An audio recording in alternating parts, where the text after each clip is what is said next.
being a patient-centered primary care home and being recognized as such by the Oregon Health Authority didn't tend to be the sandbox that naturopaths were playing in. The fact that we stepped up and said, we want to be able to do that too, we want our feet held 5 inches from the fire, and we were acknowledged as, you're doing as good a job of primary care as the allopaths are. That's validation of what naturopathic medicine is all about. I have Dana feel that too.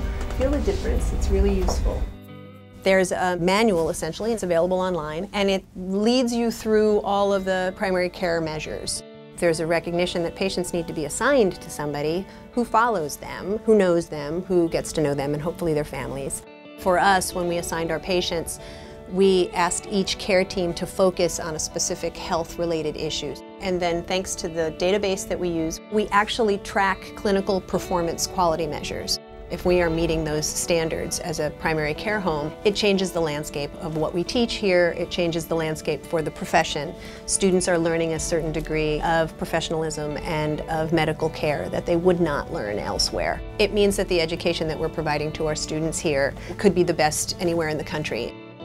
Sometimes folks in the naturopathic profession say that doing all of this administrative stuff gets in the way of patient care, and it can be time-consuming. You have to figure out efficient ways of doing it. You do need to acknowledge that it's a different mindset, and it's definitely scary. What we are asking folks to do is to step up in terms of the realm of patient care and be measured. But ultimately, the reason why you're doing it, at the end of the day, patients are going to be healthier. It behooves us to flow into the future with a really strategic course to make sure that we do integrate properly into a conventional medical system. I'd like us to come into it clear-eyed and heads held high, and knowing that naturopathic physicians are primary care providers and that we provide excellent care to patients and that we belong here.